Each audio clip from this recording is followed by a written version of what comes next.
날마다 생생한 복음, 또 늘 생생한 주님을 누렸던 우리 초대교회 믿음의 선배들의 기록이 또 우리 그 사도행전 13장에 이렇게 나타나고 있습니다. 첫 선교사였던 그 바울과 바나바를 파송한 안디옥 교회, 그리고 갈 바를 모르지만 오직 성령님이 그 인도하심을, 보내심을 받고 주님의 인도하심 따라 순종하는 게 그들의 전략이었죠. 가면서 이런저런 일들을 당하는데 크게 두 가지 양상이 나타났습니다. 그 본문의 말씀이 48절에서 보면 이방인들이 듣고 기뻐하여 하나님의 말씀을 찬송하며 영생을 주시기로 작정된 자는 다 믿더라. 주의 말씀이 그 지방에 두루 퍼지니라. 이에 유대인들이 경건한 귀부인들과 그 신의 유력자들을 선동하여 바울과 바나바를 박해하게 하여 그 지역에서 쫓아내니 두 사람이 그들을 향하여 발에 티끌을 떨어버리고 이고니온으로 가거늘 제자들은 기쁨과 성령이 충만하더라. 이 복음이 증거되는, 강력하게 증거되는 곳에서 두 가지 양상이 나타납니다. 하나는 듣고 기뻐하여 하나님의 말씀을 찬송하면서 영생을 주시기로 작정된 자는 다 믿더라. 그러니까 이 복음이 그 충격과 그 놀라운 능력대로 당연한 반응이 나타났습니다. 그런데 똑같이 그 유대인들이 거기서 보이는 반응은 그 사람들을 막 선동하고 그저 못 믿는 정도가 아니라 이를 갈고 바울과 바나바를 박해하게 하고 그 지역에서 쫓아냅니다. 이런 그 한편 이런데 또 한편은 이렇게 극명한 반응들이 나타나고요. 그런데 그런 그 반응에 대하여 그 제자들은 기쁨과 성령이 충만하더라. 의기소침하거나 아유 이건 뭐 너무 이런 거 아니야? 이게 당황해하고 막 어려워하고 그 혼돈해하고 그러지 않습니다. 기쁨과 성령이 충만하더라. 이렇게 보여주고 있습니다.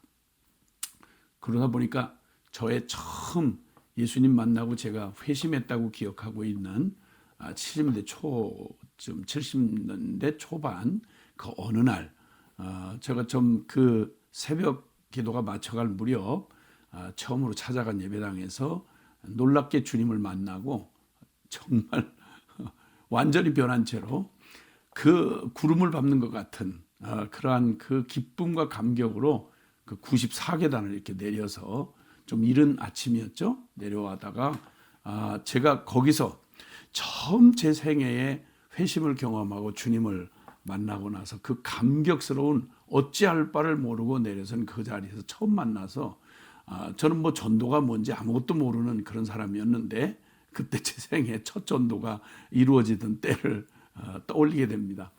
그때 저와 비슷한 20대 초반에 그러한 청년 하나가 잠이 들깬 채로 이렇게 그 길거리에 나왔다가 저를 맞닥뜨린 거죠.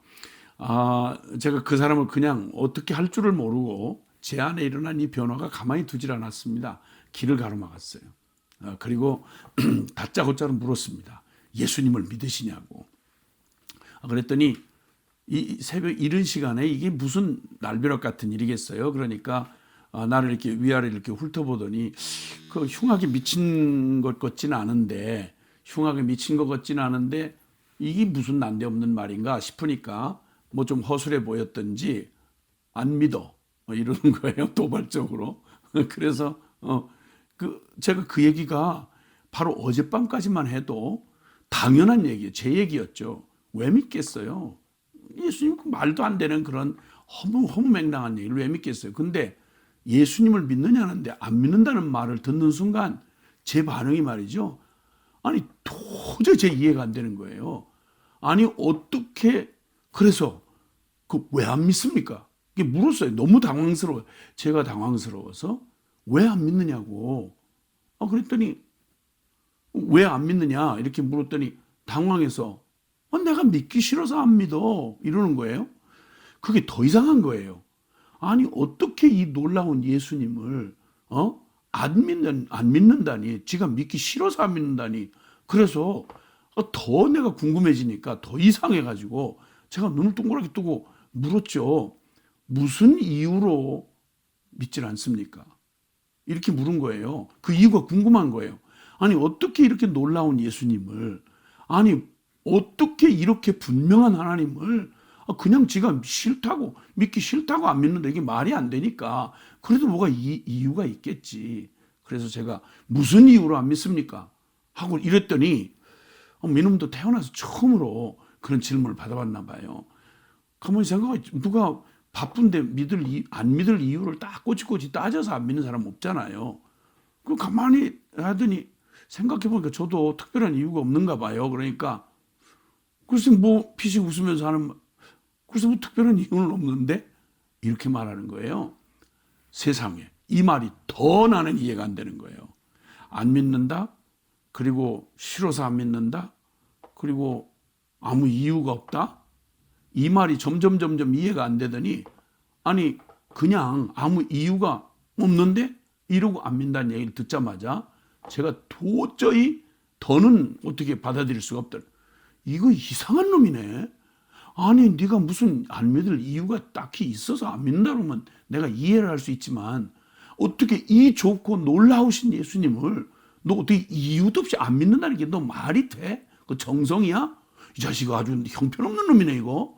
그리고 막 이렇게 막 저도 모르게 내 안에 일어난 변화가 그러니까, 그랬더니 그놈도 지가 가만히 생각하니까 이유도 없이 안 믿는다는 게 논리적이 아닌가 봐요. 그러니까 막 대답할 말이 없으니까, 그냥 대답할 말이 없으니까 궁지에 몰렸다가 그럼 믿으면 될 거 아니야.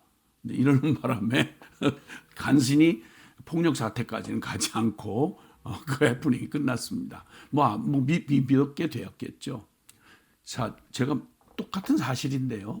예수님에 관한 저의 태도가 제가 거듭나기 전과 후가, 그 거듭나기 전에는 예수님 믿는다는 자체가 이해가 안 됐어요.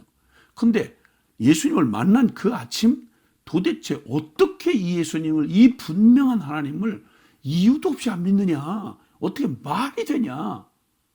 이것이 제 안에서도 이렇게 급격한 변화가 일어났던 것처럼요, 복음에 대한 반응이, 고린도전서 1장 18절에 보면 십자가의 도, 즉 복음의 핵심인 십자가의 도가 멸망하는 자들에게는 미련한 것이요 구원을 얻는 우리에게는 하나님의 능력이라, 한가할 수도 없고 부정할 수도 없는 하나님의 너무도 저 백조 대낮에 저 밝은 태양보다 더 분명한, 한가할 수 없는 하나님의 능력이다, 이렇게 표현하십니다.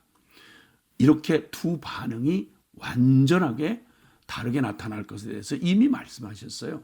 그러니까 사도행전의 복음을 받은 이 초대교회 성도들은 이러한 반응이 이상하거나 당황스럽거나 의기소침해지거나 이러지 않았어요. 너무 당연한 일이었어요. 자신들도 증인이었고요. 고린도전서 2장 14절은 이 일에 대하여 이렇게 말합니다. 육에 속한 사람은 하나님의 성령의 일을 받지 아니하나니, 바로 성령께서 깨닫게 해주는 바로 이 십자가의 복음을 말하는 거죠. 그걸 그냥은 받을 수 없다. 육에 속한 사람, 거듭나지 않는 영을 모르는 사람에게는 그건 이해되거나 받을 수 있는 내용이 아니다. 저에게는 미련하게 보이며 깨닫지도 못하나니 이런 일은 영적으로라야 분별함이니라, 이렇게 말씀을 하십니다. 이 원색적이고 본질적인 이 생명의 복음, 즉 영원히 형벌받은 멸망할 죄인임을 드러내주고 그 죄에서 벗어나고 구원 얻는 유일한 복음은 십자가의 복음밖에 없다라고 하는 이 생명의 이 복음 말이죠. 하나님이 세상을 이처럼 사랑하셔서 독생자를 주시고, 그리고 저를 믿는 자마다 멸망치 않고 영생을 얻게 하려 하심이라 한 이 복음은 이해되는 이런 정도가 아니고요, 이해가 못하는 건 그만둬 놓고 존재적으로 죄인들은 본성적으로 거부하게 돼 있어요. 그래서 고린도전서 1장 22절에 보면 유대인, 즉 하나님을 알고 성경을 다 부둥켜 안고 있었던 유대인들은 표적을 구하고, 즉 종교적 체험이나 이것을 구하고, 이방인들, 아예 개념 없는 이방인들은 자기들의 통박에 이해가 되는 지혜를 구하나, 그럼에도 불구하고 유대인도 사실은 이 복음을 원하지 않고 이방인도 알아들을 수가 없는데, 그러나 우리는 십자가의 그리스도를 전하니 유대인에게는 거리끼고 이방인에게는 미련한 것이로되 오직 하나님의 부르심을 받은 자들에게는 그리스도야말로, 십자가의 그리스도의 복음이야말로 하나님의 지혜요 하나님의 능력이라, 이렇게 말씀합니다. 그러니까 사실 이 복음은 당초 인간 수준의 얘기가 아니기 때문에요, 하나님 수준이고 또 영에 속한 일이기 때문에 인간 본성의 지식이나 또 인간의 어떤 정서로 받아들일 수가 없어요. 예. 그러니까 이런 걸 뻔히 알기 때문에 복음을 전하는 사람들, 그들은, 초대교회 그 증인들은 이 자체를 그들의 뭐 이해시키려고 한다든지, 그들이 잘 대우해 환영해 주면 전한다든지, 이런 얘기의 생각을 당초부터 하지 않았습니다. 이 뻔한 반응을 알면서도 그들은 워낙 이 복음이 그들이 이해하고 받아들일 수 있어서가 아니라 사람으로 할 수 없는 일을 하나님이 하시는 자기들이 증인이니까요. 그래서 알면서도, 이런 반응을 알면서도 복음을 부끄러워하지 않았습니다. 요즘에 우리는 이 세상에 참 이 저항적이고 복음에 저항적이고 반기독적인 이런 분위기 안에서 좀 여러 가지 얘기들이 많이 나옵니다. 세상과 대화를 시도한다. 예, 모든 노력해야 되겠죠. 불신자를 위한 문턱을 낮추어서 우리 이제 그 사람들이 거부감을 느끼지 않도록 교회가 얼마나 친화적이고 얼마나 참 열린 공간인지를 얘기해 줘서 사람들이 자연스럽게 하나님의 사랑을 받아들이게 한다. 뭐 이런 여러 가지 참 고마운 마음과 생각들은 좋은데, 그리고 또 더군다나 신앙생활을 한다고 하면서도 이 세상과의 경계선을 넘지 않는 그런 세속적 교인들 때문에 다수니까, 그러니까 그들 때문에 복음 얘기를 아예 하는 자체를, 십자가의 복음 얘기하는 걸 너무 극단이다, 그건 너무 이 시대를 모르는 얘기다, 사람들의 정서하고 영 안 맞는다, 누가 듣겠느냐, 이런 걱정들을 많이 하심으로 오히려 복음을 가장 들을 수 있다고 하는 교회 안에서 복음을 말해주는 성도에게서 정말 복음의 핵심과 본질을 들을 기회가 거의 없는 이런 이상하고 아이러니한 일이 생기고 있는 걸 봅니다. 그러나 이건 오늘날의 얘기가 아니었습니다. 처음 복음 자체가, 예수님 자체가, 그것도 하나님을 믿는다고 하는 유대인들 사이에서 그 말할 수 없는 거부와 발악, 그리고 또 심지어는 예수님을 죽이기까지 하지 않습니까?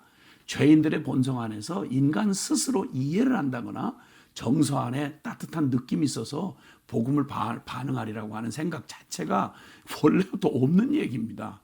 이런 세상 한복판, 아주 이교적이고 그리고 정말 아꼈던 로마 시대에, 그 로마서 1장 16절에 성령께서 바울을 통해 내가 이 복음을, 이 십자가의 복음을 부끄러워하지 아니하노니, 왜? 환영을 안 하니까요. 이해를 못 하니까요.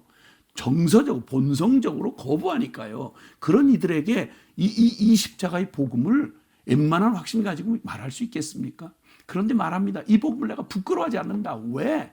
이 복음은 모든 믿는 자에게 구원을 주시는 하나님의 능력이 되기 때문이다.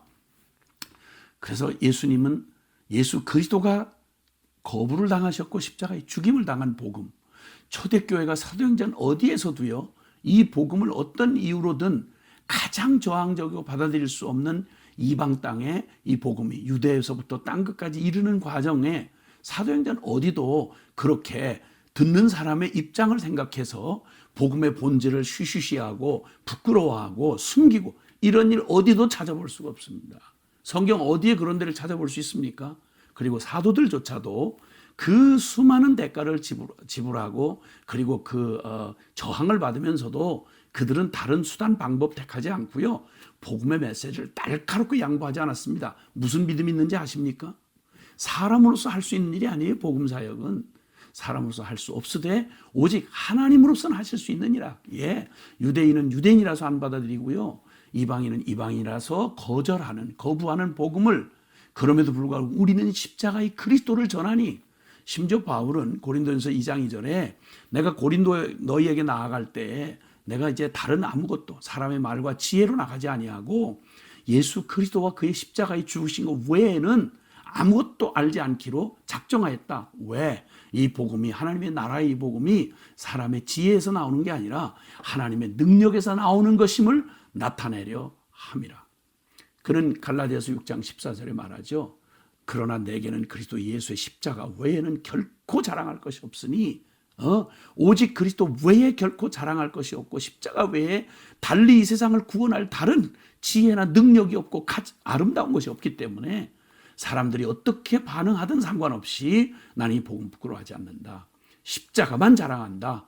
왜냐하면 이 십자가에 대해 세상에 대하여 내가 십자가에 못 박히고 나도 또한 세상에 대하여 십자가에 못 박혔다. 그는 그렇게 외칩니다. 혹시 복음을 부끄러워하시나요? 온 세상 어디에서나 누구에게나 이 복음을 설득해서 사정해서 구걸해서 그렇게 하라고 말하지 않으셨어요. 선포하는 거예요. 이건 이해 수준의 얘기가 아니고 육적 차원의 얘기가 아닌 거예요. 그러니까 이 모든 사람을 변화시키는 것에 대해 걱정하지 마시고 사도들은 그들이 반응하는 그 모든 저항과 거부에 대해서 발에 먼지를 떨어버리고 오히려 자기들이 당하는 박해와 푸대접과 외면과 이런 것에 기쁨과 성령이 충만한 거예요. 상관하지 않았어요. 영생을 받기로 작정된 자는 다 믿더라. 복음은 우리의 설득력이나 우리의 대단한 문화적 접근이 이것 때문에 된 게 아니고 그 모든 게 필요 없다는 말은 아니겠어요? 그러나 그게 복음을 대신할 수는 없습니다. 내 삶도 마찬가지입니다. 우리가 이해할 수준이 아닌 생명 걸고 붙잡을 유일한 하나님의 손길이기 때문에 영생 얻을 자는 구원 얻을 자에게는 이 십자가의 복음이야말로 가장 하나님 앞에 그 구원의 하나님의 능력이요 하나님의 지혜이고요. 그래서 이 불가능한 세상과 역사의 한복판에서 하나님의 기적을 믿기에 그분을 믿기에 그래서 그 가장 이 땅에서 일어난 최고의 기적은요. 뭐 참 문둥병자 고치고 죽은 자가 살아나고 이 어떤 것과도 비교할 수 없는 게 바로 저와 여러분이 세상의 이 기적 같은 복음을 우리가 믿고 영생 얻게 된 거예요. 그러니까 우리가 앞으로도 계속 봐야 할 우리 최고의 기적은요. 이 십자가의 복음을 어떻게 이 복음을 믿고 어떻게 영생을 얻고 하나님을 알아보냐 말이에요. 우리가 그랬잖아요. 믿기 바로 직전에 우리가 얼마나 이상하고 미련하고 그 괴이한 게 교인들이고 더군다나 더 원색적으로 복음 전한 사람 같으면 아예 질색을 하고 받고 싶지도 않았잖아요. 근데 딱 믿고 진정으로 거듭난 뒤에 바뀐 게 뭐죠? 어떻게 이 예수님 안 믿어? 어떻게 이 복음을 안 믿어? 이게 말이 돼? 맞아요. 예, 맞아요. 살아계신 우리 하나님, 오늘도 우리가 자랑할 십자가의 복음. 아멘이시죠? 할렐루야.